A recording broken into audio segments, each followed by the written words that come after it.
الحمد لله نحمده ونستعينه ونستغفره ونؤمن به ونتوكل عليه ونعوذ بالله من شرور أنفسنا ومن سيئات أعمالنا من يهده الله فلا مضل له ومن يضلله فلا هادي له ونشهد أن لا إله إلا الله وحده لا شريك له ونشهد أن سيدنا ونبينا ومولانا محمدا عبده ورسوله أما بعد فأعوذ بالله من الشيطان الرجيم بسم الله الرحمن الرحيم فأما الذين كفروا فأعذبهم عذابا شديدا في الدنيا والآخرة وما لهم من ناصرين وأما الذين آمنوا وعملوا الصالحات فيوفيهم أجورهم والله لا يحب الظالمين ذلك نتلوه عليك من الآيات والذكر الحكيم إن مثل عيسى عند الله كمثل آدم خلقه من تراب ثم قال له كن فيكون الحق من ربك فلا تكن من الممترين فمن حاجك فيه من بعد ما جاءك من العلم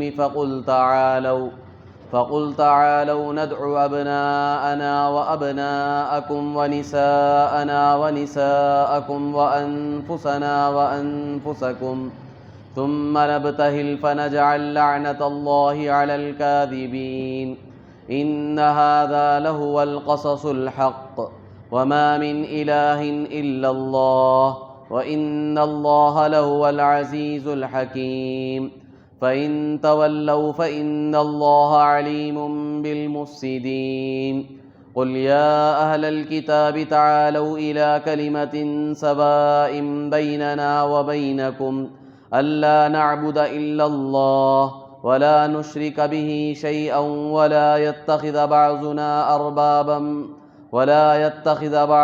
بعضا أربابا من دون الله فإن تولوا فقولوا اشهدوا بأننا مسلمون صدق اللہ العظیم۔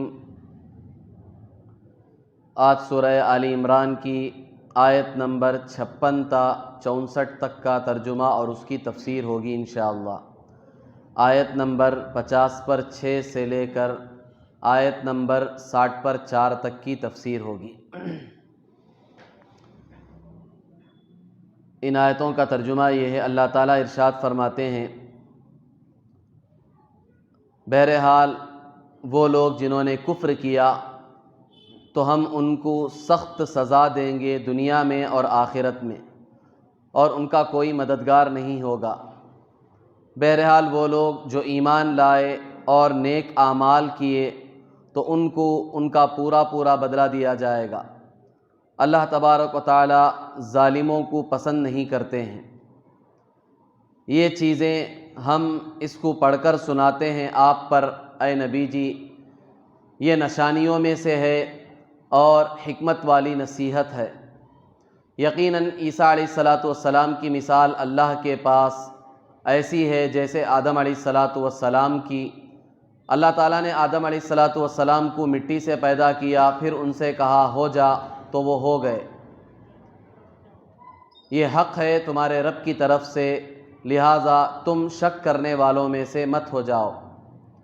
پھر جو آپ سے اس سلسلے میں حجت بازی کرے، جھگڑا کرے، بعد اس کے کہ آپ کے پاس علم آ چکا ہے، تو آپ ان سے کہہ دیجئے کہ آؤ ہم بھی بلائیں گے اپنے بیٹوں کو، تم بھی بلاؤ اپنے بیٹوں کو، ہم اپنی عورتوں کو بلائیں گے، تم بھی اپنی عورتوں کو بلاؤ، اور ہم خود بھی آئیں گے، تم خود بھی آؤ۔ پھر ہم مباہلہ کریں گے، پھر ہم اللہ تبارک و تعالیٰ کی لعنت بھیجیں گے جھوٹوں پر۔ یقیناً یہ برحق واقعات ہیں، کوئی معبود نہیں ہے سوائے اللہ کے۔ یقیناً اللہ تبارک و تعالیٰ بڑا زبردست حکمت والا ہے۔ پھر بھی اگر یہ لوگ اعراض کریں تو یقیناً اللہ تبارک و تعالیٰ فساد کرنے والوں کو خوب جانتے ہیں۔ اے نبی جی آپ ان سے کہہ دیجئے کہ اے اہل کتاب آؤ ایسے کلمے کی طرف جو ہمارے اور تمہارے درمیان برابر ہے، وہ یہ ہے کہ ہم عبادت نہیں کریں گے سوائے اللہ کی، اور ہم اللہ کے ساتھ کسی کو شریک نہیں ٹھہرائیں گے، اور ہم میں سے بعض کو اللہ کے علاوہ رب نہیں بنائے گا۔ اگر یہ لوگ اعراض کریں گے تو تم کہہ دو کہ گواہ رہو کہ ہم مسلمان ہیں۔ بزرگان محترم، معزز خواتین اسلام،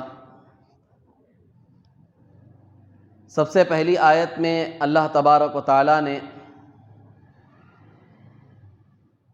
پچھلی آیت میں جو بات ذکر کی گئی تھی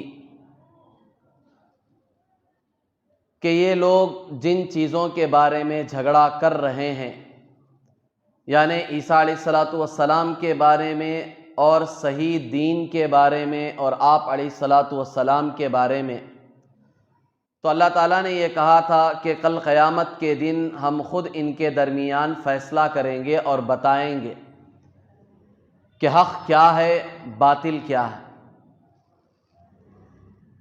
اسی سے متعلق آج کی ان آیتوں میں سے پہلی آیت میں اللہ تبارک و تعالیٰ ارشاد فرماتے ہیں کہ یہ جو ہم فیصلہ کریں گے کل قیامت کے دن، یہ تو ضرور ہوگا، اس کے ساتھ ساتھ دنیا میں بھی کچھ کا کچھ نمونہ ہم بتائیں گے۔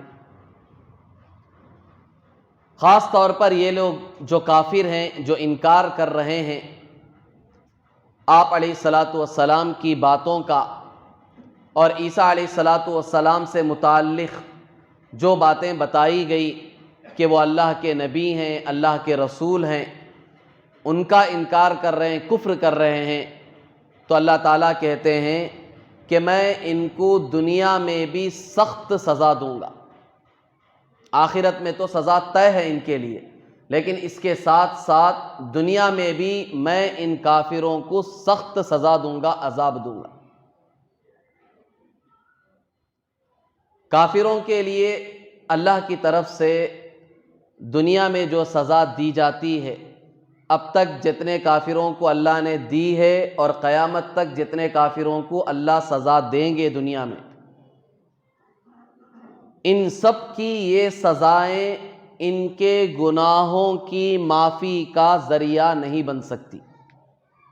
انہوں نے جو گناہ کیے ہیں، اللہ دنیا میں ان کو سزا دے رہے ہیں، تو اس کا مطلب یہ نہیں ہے کہ آخرت میں بچ جائیں گے، چونکہ اللہ نے گناہ کا وبال، گناہ کی سزا دنیا میں ان کو دے دی ہے، تو اس کا یہ مطلب نہیں کہ آخرت میں بچ جائیں گے، بلکہ آخرت میں بھی ان کے لیے سزا ہے، اور اصل سزا کی جگہ تو آخرت ہی ہے۔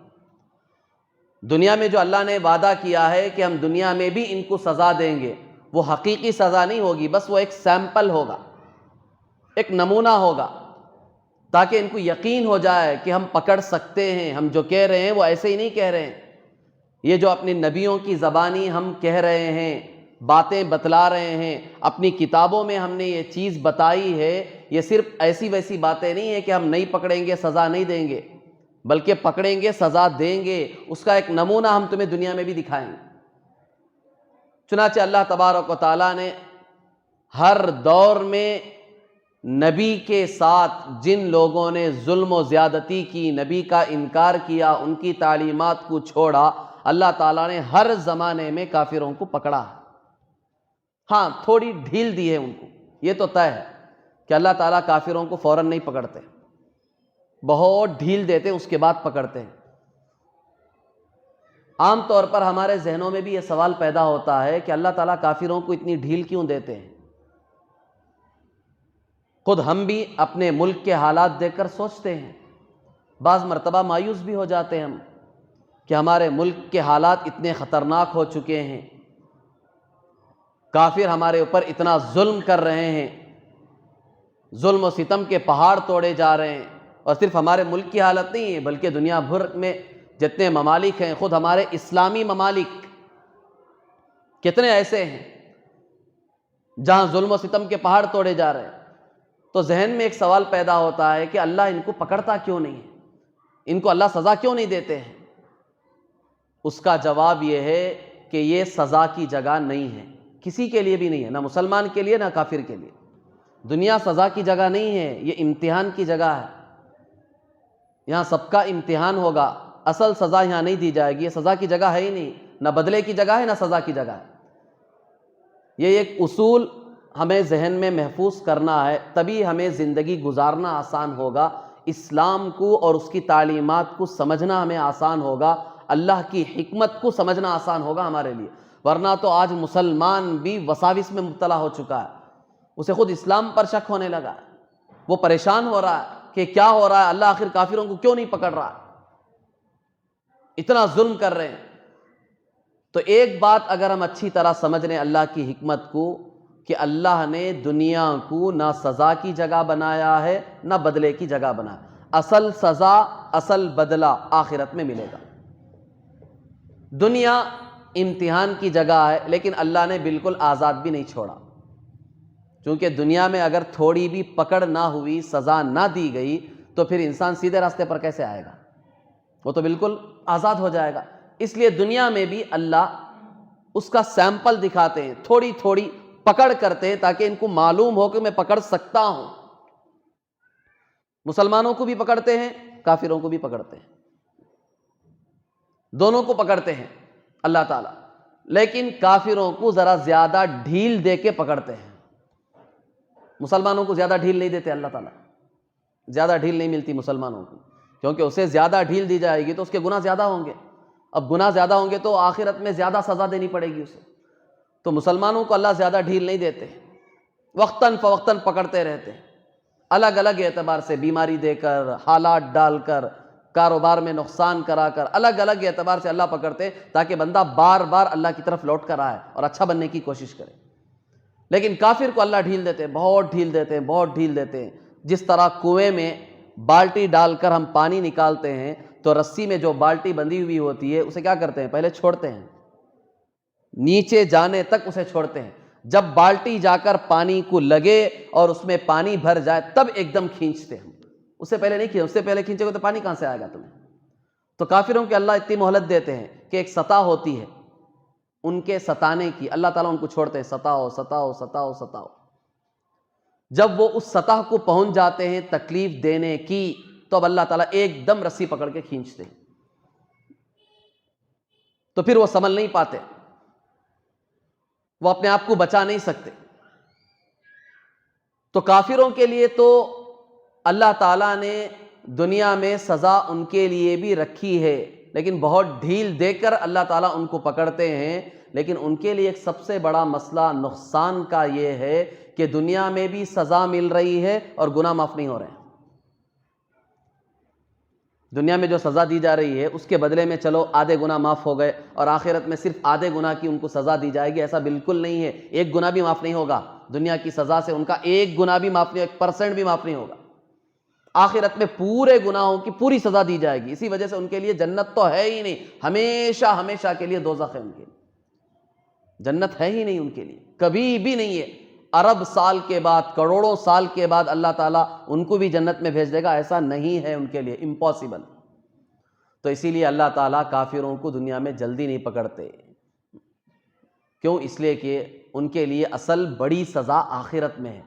اب آخرت میں بھی ان کو سزا دی جائے، دنیا میں بھی بڑی بڑی سزائیں اگر ان کو دے دی جائیں تو دونوں جگہ ان کا نقصان ہوگا، ان کو راحت کہاں ملی؟ پھر کہیں راحت نہیں ملے گی۔ اس لیے اللہ تعالیٰ دنیا میں ان کو تھوڑی راحت دیتے ہیں، چلو تھوڑا مزہ کر لو، چند دن کی زندگی، کتنے دن کی ہے؟ 4 دن کی زندگی ہے، مزے کر لو، وہاں تمہارے لیے بہت خطرناک سزائیں۔ اسی لیے حضور صلی اللہ علیہ وسلم نے اس مضمون کو حدیث میں سمجھایا، الدنیا سجن المؤمن و جنت الکافر، بہت آسان الفاظ میں ایک مسلمان کو سمجھا دیا اللہ کے رسول صلی اللہ علیہ وسلم نے۔ ہمارے لیے دنیا جیل ہے، یہاں زیادہ راحت کی فکر میں مت پڑو، راحت مل گئی اللہ کا شکر ادا کرو، نہیں ملی صبر کرو۔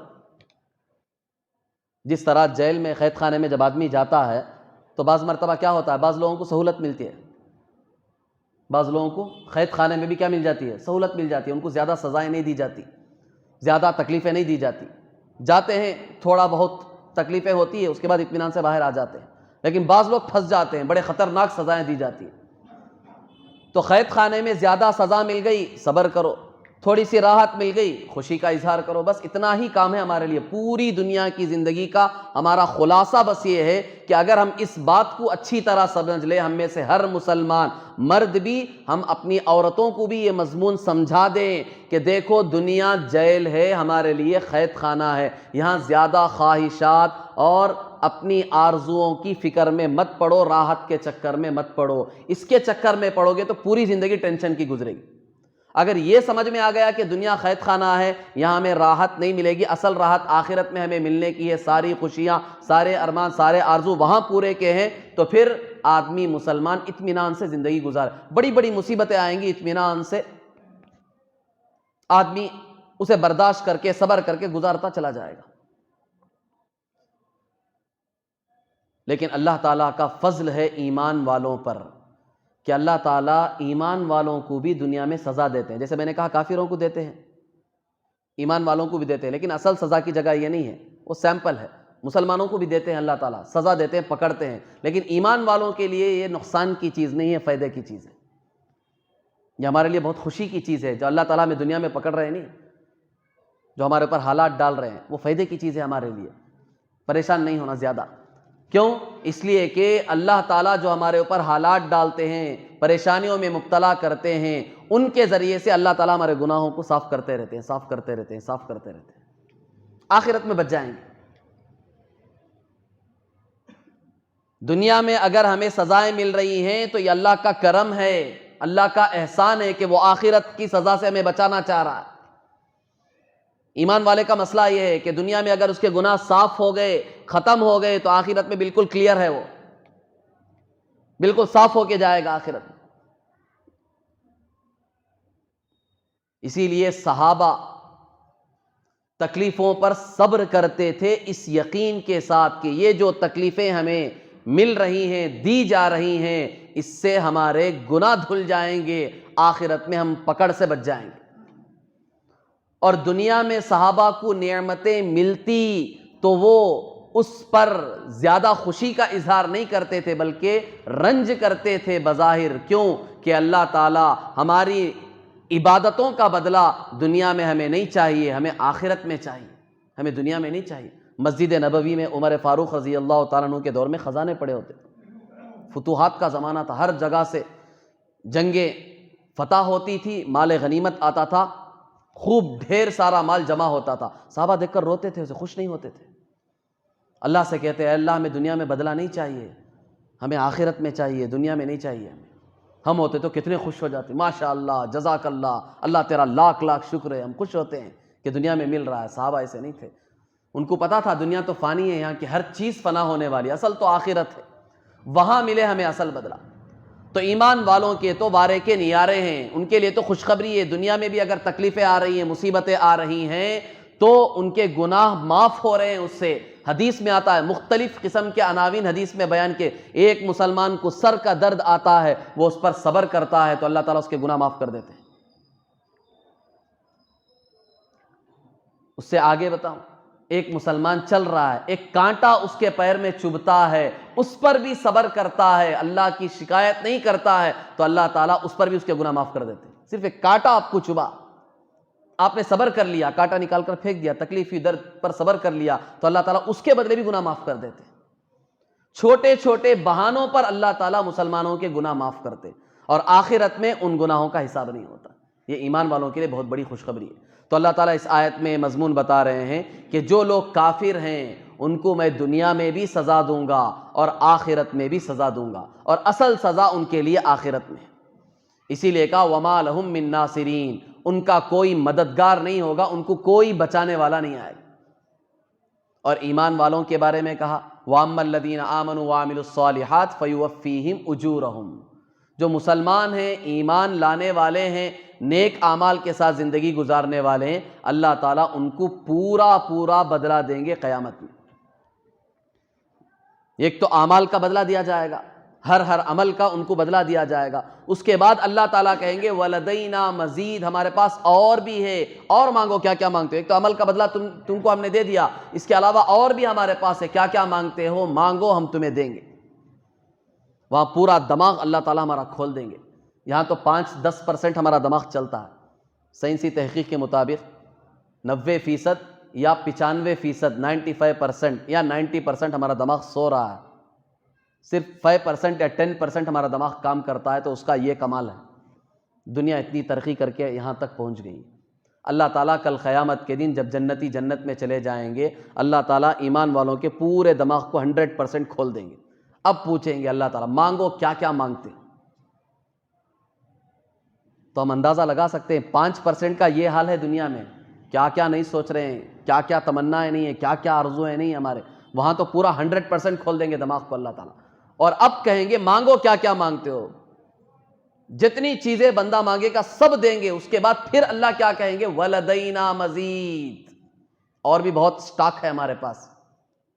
مانگ مانگ کے جو تھک گئے ہو، یہ مت سمجھو کہ ختم ہو گیا، بہت ہے ہمارے پاس دینے کے لیے۔ یہ ہے اللہ کے خزانے۔ تو ایمان والوں کے لیے تو بڑی خوشخبریاں ہیں، اسی لیے ایمان والوں کو کبھی مایوس نہیں ہونا چاہیے۔ دنیا میں حالات آ رہے ہیں، اس پر صبر کرنا سیکھیں، خود بھی صبر کریں، اور خاص طور پر اپنی عورتوں کو بتائیں، ان کو سمجھائیں کہ صبر کریں۔ تھوڑی تھوڑی چیزوں پر گلے شکوے شروع کر دیتی۔ عورتوں کا مزاج ہے، صنف نازک ہوتی ہے، بہت ساری عورتیں برداشت نہیں کرتی، تھوڑی تھوڑی چیزوں پر، تھوڑی تھوڑی مصیبتوں پر اللہ پر گلے شکوے کر دیتی ہیں، بد دعائیں کر دیتی ہیں لوگوں کو۔ تو یہ دنیا تو مصیبت کی جگہ ہے، یہاں حالات آئیں گے اور مسلمانوں پر زیادہ آئیں گے حالات، تو اس میں ہمیں صبر کرنا ہے۔ کیوں؟ اس لیے کہ آخرت میں اصل نعمتیں اللہ تعالیٰ ہمیں عطا فرمائے۔ تو اللہ تعالیٰ کہتے ہیں ایمان والوں کو تو پورا پورا بدلہ دیا جائے گا۔ اب آگے حضور صلی اللہ علیہ وسلم سے اللہ تعالیٰ کہتے ہیں یہ جو چیزیں ہم نے آپ کے سامنے بیان کی ہے، یہ سب ہماری نشانیوں میں سے ہیں۔ جتنی چیزیں عیسیٰ علیہ السلام کے بارے میں، ان کی والدہ بی بی مریم کے بارے میں، اور ان کی والدہ حنہ کے بارے میں، اسی طرح زکریا علیہ السلام، یحییٰ علیہ السلام کے بارے میں، اس سے پہلے جو کچھ واقعات ہم نے آپ کے سامنے بیان کیے ہیں، یہ سب ہماری نشانیاں تھیں اس وقت کے لوگوں کے لیے، اور قیامت تک کے لوگوں کے لیے بھی یہ نشانی ہے، ہماری قدرت کی نشانیاں۔ اور اس میں بہت ساری نصیحتیں ہیں، اگر واقعی تم نصیحت حاصل کرنا چاہو تو اس میں بڑی بڑی نصیحتیں ہیں۔ پھر آگے اللہ تبارک و تعالیٰ نے خاص طور پر عیسائیوں کو سمجھایا مثال دے کر، ان مثل عیسیٰ عند اللہ کمثل آدم خلقہ من تراب ثم قال له کن فیکون۔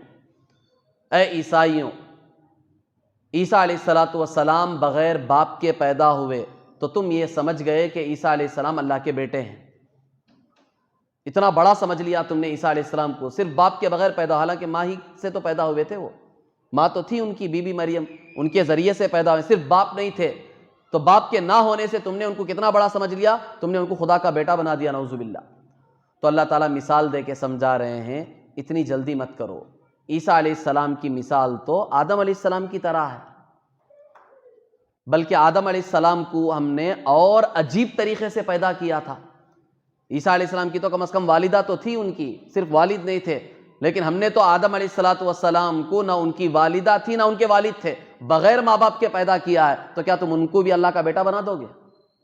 یہ اللہ تعالیٰ مثال دے کے سوال پوچھ رہے ہیں، کس سے؟ عیسائیوں سے، کہ آدم علیہ السلام کو نہ ماں تھی ان کی نہ باپ تھے، کوئی نہیں، تو کیا تم ان کو بھی اللہ کا بیٹا بنا دو گے؟ جیسے ان کو اللہ کا بیٹا نہیں بنا رہے ہو، ان کو خدا نہیں مانتے ہو، خدائی کا ایک حصہ نہیں مانتے ہو، تو عیسیٰ علیہ السلام کو بھی خدا کا بیٹا نہ مانو۔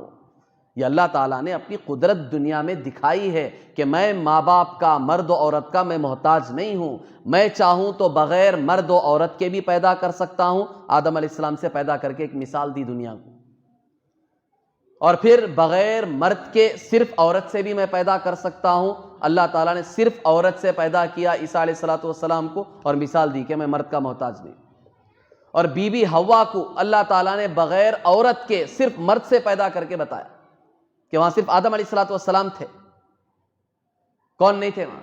عورت کوئی نہیں تھی۔ قرآن خود کہتا ہے 4 پارے میں سورہ نساء کی پہلی آیت ہے، یا ایھا الناس اتقوا ربکم الذی خلقکم من نفس واحدہ وخلق منها زوجہا، کہ ہم نے ایک جان کو پیدا کیا سب سے پہلے، یعنی آدم علیہ السلام کو پیدا کیا، اور اسی جان سے ہم نے حوا علیہ السلام کو بھی پیدا کیا، وہاں عورت تو تھی ہی نہیں، تو بغیر مرد و عورت کے بھی ہم پیدا کر سکتے ہیں، اس کی بھی ایک مثال دی، اور بغیر مرد کے صرف عورت سے پیدا کر سکتے ہیں، اس کی بھی مثال دی، اور بغیر عورت کے صرف مرد سے بھی پیدا کر سکتے ہیں، اس کی بھی ہم نے ایک مثال دی، تاکہ ہماری قدرت کو تم اچھی طرح سمجھو۔ پھر آگے اللہ تبارک و تعالیٰ نے حضور صلی اللہ علیہ وسلم کو تسلی دی اور ایک طریقہ بتایا مباہلہ کا۔ مباہلہ کسے کہتے ہیں؟ مباہلہ کہتے ہیں حق اور باطل دونوں کے درمیان جب جھگڑا ہو جائے، کوئی ماننے کے لیے تیار ہی نہیں، یہ کہہ رہا ہے کہ ہم حق پر ہیں، یہ جماعت کہہ رہی ہے کہ ہم حق پر ہے، کوئی اپنے آپ کو غلطی پر ماننے کے لیے تیار ہی نہیں ہے، ہر ایک دعویٰ کرے ہم حق پر ہیں، ہم حق پر ہیں، اور دلائل کے ذریعے سے بھی جھگڑا ختم نہیں ہو رہا۔ دلائل دے رہے ہیں، وہ بھی دلائل دے رہے ہیں، یہ بھی دلائل دے رہے ہیں، اور دلائل کے ذریعے سے بھی کیا نہیں ہو رہا؟ جھگڑا ختم نہیں ہو رہا۔ تو پھر اسلام نے ایک طریقہ بتایا۔ طریقہ کیا ہے؟ اب مباہلے کی دعوت دو۔ مباہلہ کوئی کھیل نہیں ہے، اللہ کی لعنت کی دعوت، کہ اب دونوں جماعتیں ایک دوسرے پر لعنت کریں گی۔ کیا الفاظ سے لعنت کریں گی؟ ہم میں سے جو جھوٹا ہے اس پر اللہ کی لعنت۔ یہ جماعت والے بھی بولیں گے، وہ جماعت والے بھی بولیں گے، کیونکہ جھگڑا ختم نہیں ہو رہا ہے نا، کوئی ماننے کے لیے تیار نہیں، دلائل کے ذریعے سے بھی جھگڑا ختم نہیں ہو رہا ہے۔ تو آخری مرحلہ یہ ہے مباہلے کی دعوت دو، سب میدان میں آ جاؤ۔ دونوں جماعتیں دونوں پر لعنت کریں گی۔ کس طرح؟ کن الفاظ کے ساتھ؟ کہ ہم میں سے جو جھوٹا ہے اس پر اللہ کی لعنت ہو، دونوں کہیں گے۔ اب اللہ کی لعنت کا مطلب کیا؟ اللہ کی رحمت سے دوری۔ اللہ کی رحمت سے دوری کا مطلب اللہ کے عذاب سے نزدیکی۔ اتنی بڑی لعنت ہے، بد دعا ہے، کس کی ہمت ہوگی؟ جو حق والا ہوگا وہی دے گا، باطل ہوگا تو اس کی اتنی ہمت نہیں ہوگی اس طرح کے جملے کہنے کی کہ خود اپنے اوپر لعنت برسا رہا ہے وہ گویا کہ۔ تو حضور صلی اللہ علیہ وسلم کے زمانے میں بھی نجران کے جو عیسائی 60 آدمی آئے تھے، ان میں تقریباً بڑے بڑے 14 تھے ان کے، جو بڑے علماء کہلاتے تھے۔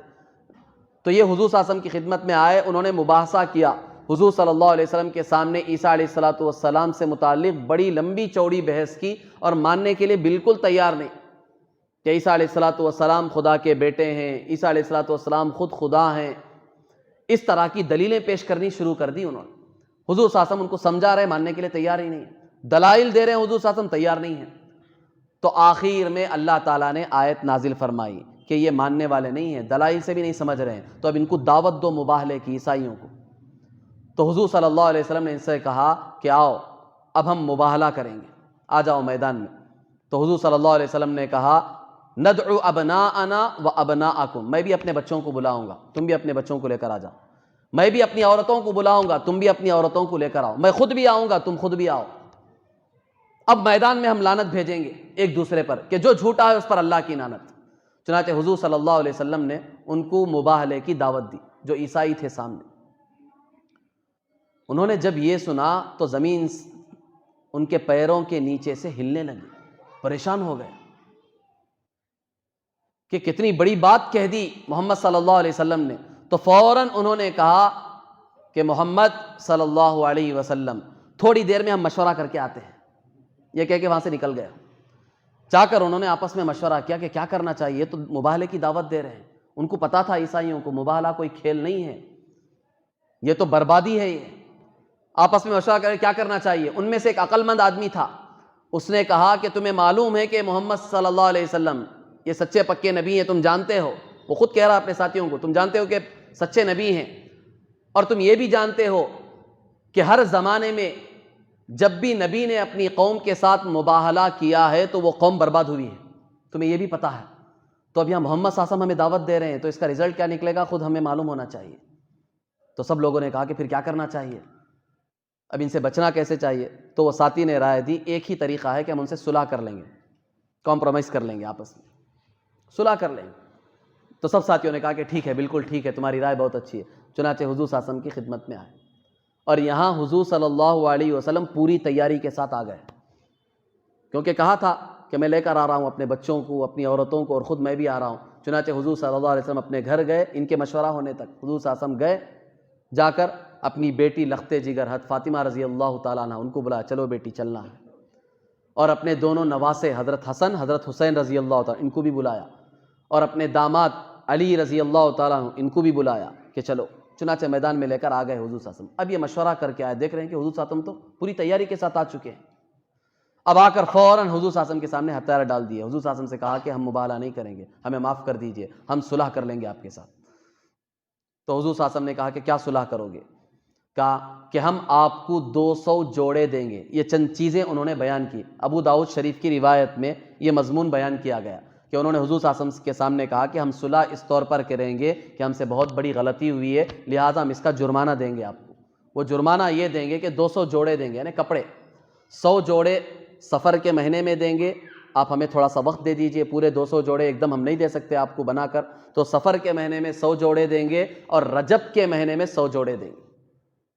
اور اس کے بعد 30 زریں دیں گے, جو جنگی لباس ہوتا ہے, لوہے کا لباس ہوتا ہے, وہ 30 دیں گے, اور 30 گھوڑے دیں گے, 30 اونٹ دیں گے, اور جو جنگ میں لڑنے والے ہتھیار ہے ہر قسم کے ہتھیار میں سے 30 ہم آپ کو دیں گے. یہ صلح کی. حضور صلی اللہ علیہ وسلم اس پر راضی ہو گئے, انہوں نے اپنی جان بچائی اور چلے گئے واپس. حضور صلی اللہ علیہ وسلم نے کہا اگر یہ صلح کے لیے آ گئے تو بچ گئے ہیں, اگر واقعی یہ مباہلے کے لیے آ جاتے تو یہ خود بھی ہلاک ہوتے, ان کی ساری چیزیں ہلاک و برباد ہو جاتی, یہ جل کر خاکستر ہو جاتے. اللہ کے رسول صلی اللہ علیہ وسلم نے خود فرمایا. تو یہ ہے مباہلہ, جس کا ذکر اللہ تبارک و تعالیٰ نے اس آیت میں فرمایا ہے کہ اے نبی جی جب یہ لوگ ماننے کے لیے تیار نہیں ہیں تو آپ ان کو مباہلے کی دعوت دیجئے. چنانچہ حضور صلی اللہ علیہ وسلم نے مباہلے کی دعوت دی تو سارے کے سارے عیسائی ڈر گئے اور انہوں نے دب کر آپ علیہ الصلوۃ والسلام سے صلح کر لی. آگے آیت میں اللہ تبارک و تعالیٰ نے ایک دعوت کا اصول بتایا ہے کہ جب آپ کسی کو باطل قوم کو دعوت دیں اور وہ آپ کی دعوت ماننے کے لیے تیار نہیں ہے, قبول کرنے کے لیے تیار نہیں ہے, تو اس کا اصول یہ ہے کہ آپ ایک ایسی بات کو لے کر ان کو منوائیں جس کو آپ بھی مانتے ہیں وہ بھی مانتے ہیں. ایسی بات ان کے سامنے پیش کریں تاکہ وہ بات کو وہ بھی مانیں اور اس بات کو ہم بھی مانتے ہیں. چنانچہ اللہ تعالیٰ نے کہا کہ ان عیسائیوں سے کہو کہ ایک بات پر ہم دونوں متفق ہو جائیں گے, کیونکہ اس بات کو تم بھی مانتے ہو ہم بھی مانتے ہو. وہ بات یہ ہے کہ ہم اللہ تبارک و تعالیٰ کے سوا کسی کی عبادت نہیں کریں گے. اسے تم بھی مانتے ہو ہم بھی مانتے ہیں. عیسائی بھی چونکہ باقاعدہ ان کا بھی ایک مذہب تھا, ان کے پاس بھی کتاب تھی انجیل, اس میں یہ تعلیمات تھی کہ عبادت صرف اور صرف اللہ کی جائے گی. تو اللہ کے رسول صلی اللہ علیہ وسلم نے اس بات پر ان کو متفق کرایا, ان کو منوایا کہ چلو اس بات پر ہم دونوں متفق ہو جائیں, ہم بھی اسے مانتے ہیں تم بھی اسے مانتے ہو کہ اللہ کے سوا کسی کی عبادت نہیں کی جائے گی. وَلَا نُشْرِكَ بِهِ شَيْئًا, اور اللہ کے ساتھ کسی کو شریک نہیں ٹھہرائیں گے, اللہ کے ساتھ کسی کو معبود نہیں بنائیں گے, اس جیسا کسی کو نہیں سمجھیں گے. تمہاری کتاب میں بھی یہی تعلیم دی گئی ہے, ہماری کتاب میں بھی یہی تعلیم دی گئی, لہذا تم بھی اسے مانو ہم بھی اسے مانیں. اور تیسری چیز, ہم میں سے کوئی کسی کو رب نہیں بنائے گا اللہ کے علاوہ, ہم میں سے کوئی کسی کو رب نہیں بنائے گا. یہاں بعض مفسرین لکھتے ہیں کہ اس وقت بعض لوگوں نے حضور صلی اللہ علیہ وسلم سے خود سوال کیا تھا کہ انہوں نے رب کہاں بنایا تھا, رب تو نہیں بنایا تھا, انہوں نے اللہ ہی کو رب مانتے تھے, اللہ کے علاوہ کسی کو رب نہیں مانتے تھے. تو پھر یہاں اللہ تعالیٰ نے یہ آیت میں یہ حصہ کیوں بیان کیا کہ ہم میں سے کوئی کسی کو رب نہیں بنائے گا اللہ کے علاوہ؟ تو حضور صلی اللہ علیہ وسلم نے اس کا جواب دیا, تم جو اپنے بڑوں کی غلط باتیں مانتے ہو یہی تم اپنے بڑوں کو رب بنا رہے ہو. تمہارے جو بڑے ہیں تمہیں غلط بات بتا رہے ہیں, تمہیں معلوم ہے, پھر بھی تم ان کی باتیں مان رہے ہو, تو یہ گویا کہ تم نے اللہ کے علاوہ اپنے بڑوں کو بھی کیا بنا لیا, رب بنا لیا. تو آج کے دور میں بھی ہمارے لیے بھی اس آیت میں بہت بڑی نصیحت ہے. ہم بھی اپنے بڑوں کی بات اس وقت تک مانیں گے جب تک وہ ہمیں غلط چیز کا شریعت کے خلاف حکم نہیں دیں گے. جس وقت انہوں نے ہمیں شریعت کے خلاف حکم دیا ہم ان کی بات نہیں مانیں گے. حدیث میں اسی مضمون کو آپ صلی اللہ علیہ وسلم نے سمجھایا, لا طاعۃ لمخلوق فی معصیۃ الخالق, کسی بھی مخلوق کی اطاعت کرنا جائز ہی نہیں ہے جہاں اللہ کی نافرمانی ہو رہی ہے, چاہے وہ کوئی بھی ہو, چاہے وہ ہمارے ماں باپ ہو, چاہے وہ ہمارے پیر و مرشد ہو, چاہے کوئی بھی ہو. ان کی بات صرف ہم اس وقت تک مانیں گے جب تک وہ شریعت کے خلاف نہ ہو، اس وقت تک ماننا ہمارے لیے ضروری ہے۔ اور جس دن انہوں نے شریعت کے خلاف کرنے کو ہمیں منوایا، ہمیں اس چیز کا حکم دیا، تو پھر ان کی بات ماننے کی اجازت نہیں۔ اگر مان رہے ہیں تو قرآن اس کی طرف اشارہ کر رہا ہے، گویا کہ ان کی بات مان کر تم ان کو رب بنا رہے ہو، ان کا حکم مان کر ان کو تم نے گویا کہ رب بنا لیا۔ تو اس میں ہمارے لیے بھی بہت بڑی نصیحت ہے۔ بعض لوگ یہ سمجھتے ہیں ماں باپ کی اطاعت کرنا ضروری ہے، بیوی یہ سمجھتی ہے کہ شوہر کی اطاعت کرنا ضروری ہے ہمارے اوپر، لیکن اطاعت شریعت کے دائرے میں ہے، اس وقت تک ہی اجازت ہے اطاعت کی۔ بیوی کے لیے بھی شوہر کی بات ماننا صرف اس وقت تک جائز ہے جب تک شوہر اسے شریعت کے دائرے میں حکم دے رہا ہے۔ اگر گناہ کی دعوت دے رہا ہے شوہر کہ بے پردہ چلو میرے ساتھ پارٹی میں چلو، تو اب بیوی نہیں مانے گی، اب بالکل اس کا حکم نہیں مانے گی، اس کی خلاف ورزی کرے گی بیوی۔ یہاں اس کے ماننے کا اسے حکم نہیں دیا جائے گا، اور یہاں اس کی نافرمانی بھی نہیں مانی جائے گی کہ بیوی نے شوہر کی نافرمانی کر دی، ایسا نہیں ہے، کیونکہ شریعت کے دائرے میں ماننے کا حکم ہے، اس کی خلاف ورزی اگر ہوگی تو پھر ماننے کی بالکل اجازت نہیں ہے۔ تو اللہ تعالیٰ نے یہ مضمون کو اس آیت میں سمجھایا۔ پھر آخر میں اور ایک ضابطہ اللہ تعالیٰ نے آیت کے حصے میں بیان کر دیا کہ اتنا سب کچھ ہونے کے باوجود، سارے دلائل دینے کے باوجود بھی اگر سامنے والا ماننے کے لیے تیار نہیں ہے تو تم اپنا عقیدہ اس کے سامنے پیش کرو اور ہٹ جاؤ وہاں سے۔ اب اور لمبی چوڑی بحث مت کرو۔ یہ جھگڑوں کو ختم کرنے کا ایک طریقہ بتایا ہے۔ جھگڑے بعض مرتبہ بہت لمبے چلتے ہیں، بہت زیادہ وقت لگ جاتا ہے جھگڑے ختم ہونے میں، اور ختم ہونے کا نام نہیں لیتے۔